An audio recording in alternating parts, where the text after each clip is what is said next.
Hey, Tommy from the Run Testers, and welcome back for another monthly roundup. This is the video series that we do at the end of every month where we talk about the things that we've been testing over the past few weeks that we haven't had a chance to talk to you about in other videos. So these are generally things that we've really enjoyed testing, but we just wanted to tell you about them. So let's dive in and see what we picked this month.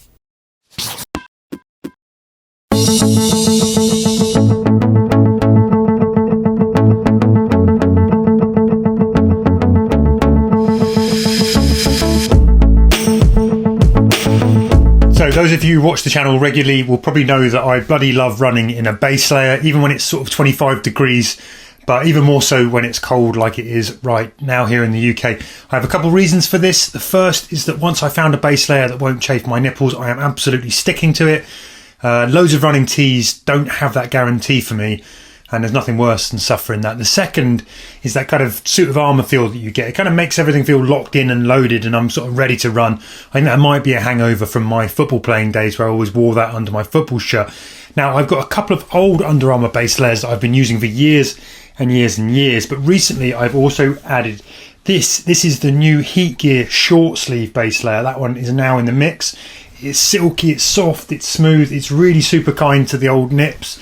It's got that second skin fitting without feeling restrictive, so it's great for adding warmth under a tee or a tee jacket combo. It wicks well, and when you do warm up enough to sweat, it doesn't sort of get too heavy and wet. My 10-year-old keeps nicking it and wearing it as a regular tee as well, and some more stacked folk, you know, if you've got the big muscles, might be able to use it just kind of as it's on its own for gym training. But I'm basically just a big fan of the comfort underneath a t-shirt or a jacket, and it's now become a staple in my weekly run gear. Now, next up, I've got some running fuel for you, and Puresport, purveyors of supplements, just launched a new energy gel. Yep, there is another energy gel from another brand to join the vast sea of gels that all promise fast-acting but slow-burning energy with zero GI issues and all of the rest of the claims they make.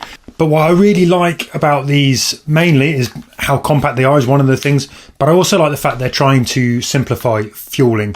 Now, while some runners can train their systems to use more carbs, research suggests that most normal runners' bodies utilise around 60 grams of carbohydrate per hour on average.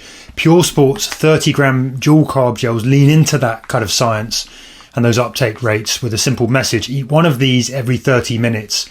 Each gel uses a 1 to 0.8 ratio of glucose to fructose, but for me, the crucial bit is the palatable kind of loose texture that works well water-free, and I think the flavours that are orange and berry are nice and sort of fresh. They've got a bit of zing, and they avoid falling into that taste trap. Next up for me, I've got a repeat of a product that I flagged up last year, but it is that time of year again when the daylight is short, the streets are dark, and it's time to reach for some kind of light when you're going out on your night runs or your evening runs. Now, one of the very best running lights that I've ever come across outside of a head torch is this. It's the Bodylite night vision light. This belt-worn light is an absolutely brilliant alternative if you don't like wearing a head torch or you don't want to sort of run around a city with one on, which can look a little silly. Now, unlike a head torch, this can also be attached to clothes, bags, helmets, because it's Velcro. It works really well when you stick it around your waist, so you get a fixed beam out ahead. The beam is really bright. It'll burn for around 2 hours on high, 9 hours on low, or 14 hours with the red blinky light. It's USB-C rechargeable and it weighs around 78 grams, so it's not too heavy. The added bonus here is that because you can wear it outside over other clothes, it doesn't necessarily get sweaty like a head torch can. So that's just a bit nicer if other people want to use it too.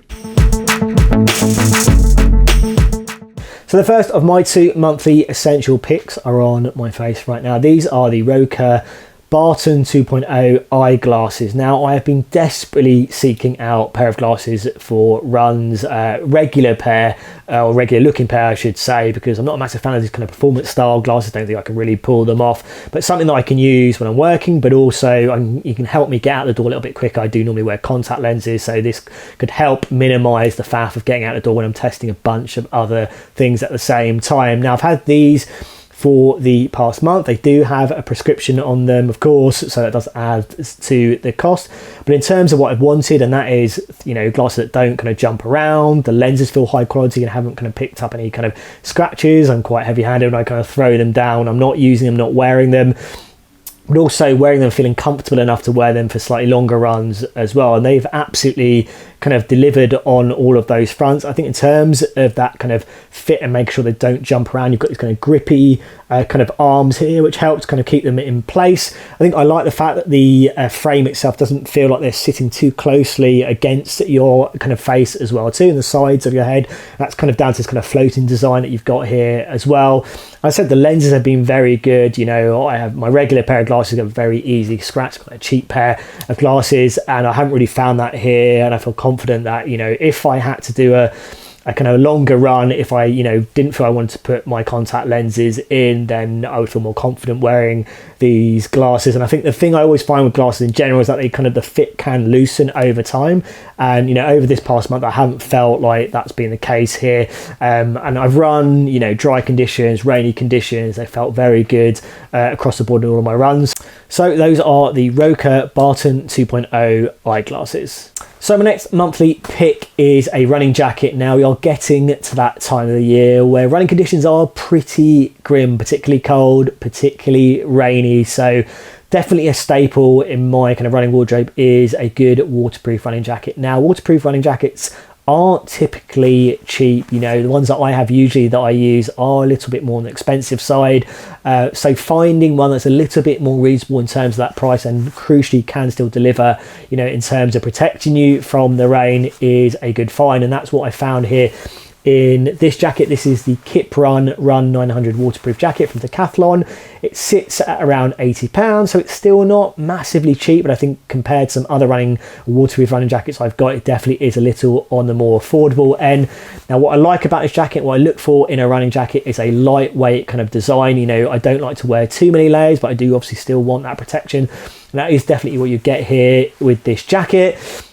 I think in terms of the waterproof kind of rating that I would give it, if I had to score it out of 5, I think it would probably be kind of close to a 5, maybe kind of a 4.5 out of 5. I think it's pretty much kind of solid across the board in terms of that protection.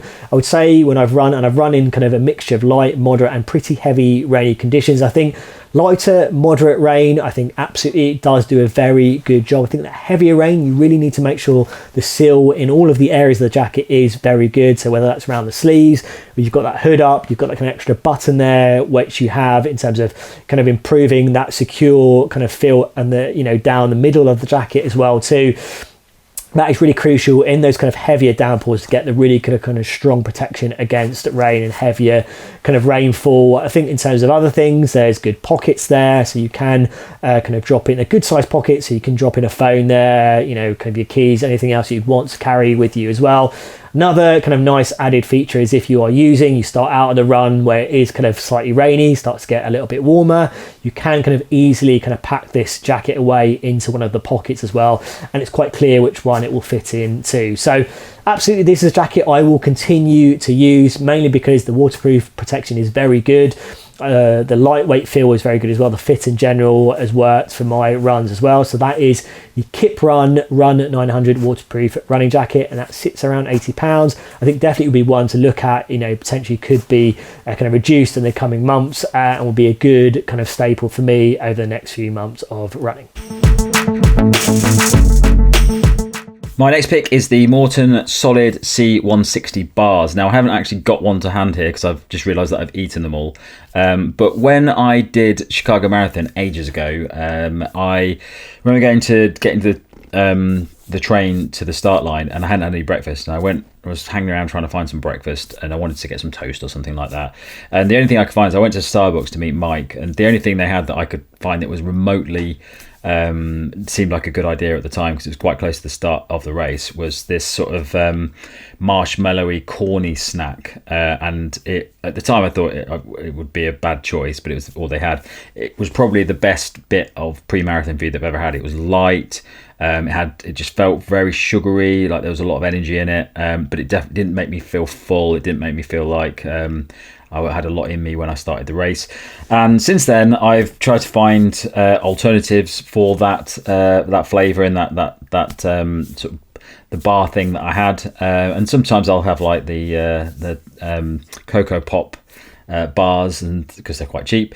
But this bar, the Maurten Solid 160, it's sort of like that. It's a mixture of oats and rice. It doesn't feel very heavy, but it's very nice to taste, but it feels very light, but you get all that carbohydrate in it as well. So I'm a really big fan of them. They're quite expensive because they're Maurten, you would expect so. But if you're looking to buy a selection of snacks that you want to take with you to the start of races, if you don't have time to have breakfast in the morning, or you're traveling a long way on the train or anything like that, and you want to have some snacks on you, they're a really good option. And they do seem to fill you up nicely as well without making you feel like you've had a load of stodge in you, like if you've gone and had a cookie or something like that, which I have done before some marathons. So big fan of those bars, worth looking at if you want something that just feels like it's a good, worth having snack on you and doesn't feel too stodgy. So the big thing that I mentioned is a drone. If you listen to some of our podcasts, Nick might mention that I'm really into buying kit. I do tend to buy a lot of photography kit, sound kit, things like that, not just for the channel, but I just like playing with kit and taking photography out and about when I go away. And I do tend to buy quite a lot of new bits of gadgets and things to try. A while back I did buy a drone a few years back, and I never used it because the problem was that what I wanted it for was to go out and film myself when I was out running, whether I was out on the trails, or maybe if I wanted to film a certain type of kit that I was testing, I wanted to be able to go and do that nice and easily. But with the drone that I had to set it up with, it's quite expensive, it was like £600. I had to set it up with my phone into a controller, and then I had to play around with the controller, set all that up so that it followed me around. It took absolutely ages to do, and I never ever used it because it was just too much effort. Also meant that I had to carry it in a backpack if I went out for a run, and it wasn't very protected. I just felt like it was going to break all the time. So I never used it. And since then, I've always wanted a drone that could do the things that I wanted to do without being any hassle. That's why I picked up the DJI Noe 2. So this cost me just over £200. The reason I got this was because I was looking at the DJI Noe, the original one. I was thinking I might get it, but there was a few features about it that I didn't really like. But this new version, which came out a couple of weeks ago, this has loads of new features in it. So the first thing to say about this is that you don't need to use the controller with it. So DJI's more expensive drones, you have to use a controller with. You can get ones that you put your phone in, but they're still quite expensive, and you have to manually use them and look at the screen. It's very good if you what you're going to capture is lots of stuff and you want to be in control of it and get really nice shots. If you're on your own and you're trying to get really simple shots, it's really difficult to do. So the DJI Noe 2 is a really good option, and the reason I put it in here is because it's a good thing for runners. If you are especially like a trail runner, because that's probably the best place if you're using a drone. You're not going to be using this in the city streets because you shouldn't be filming people in the streets. But if you're out in the open and there's nobody around and you want to film yourself on a beautiful mountain, or if you want to film yourself running across the South Downs, which is what I'm going to be using this for, it is really easy to use. You don't need to use that controller with it. You can basically just turn this on, set it up and control it from this. So you just tell it what to do and it will just follow you around and do what you want. You can also use your phone as well, which is what I tend to use with it. So there's a couple of other good things about this. There's a few more good things about this. So you'll see it's got this cage thing on, so that protects it. So I don't mind carrying this in my backpack if I go out for a run, because I don't mind it banging around because it's got this protection on it. Also, if you accidentally hit a tree or something, it's protected. It's also very light, so it sort of just bangs off of it, and then it picks up again, and it's absolutely fine. Whereas the previous one I had, I was very scared about it hitting anything because all the blades were sticking out, and you had to replace the blades if they didn't work. The other thing that's good about this is it has object recognition, so it will follow you around. You can get it to lots of different things, but it also has these sensors on it. So if there's a tree, if you're going past a building, it will know that, and it will stop, and it will move away from that, and it will go around it to come and follow you running. Now the features you get on it, there's loads on it. So if you can get it to if you just put it up, turn it on, it'll just look at you, and then you can either go via the phone or via the control on this before you've set it up, and tell it what you want it to do. It can circle you, it can follow you, it can shoot up above you.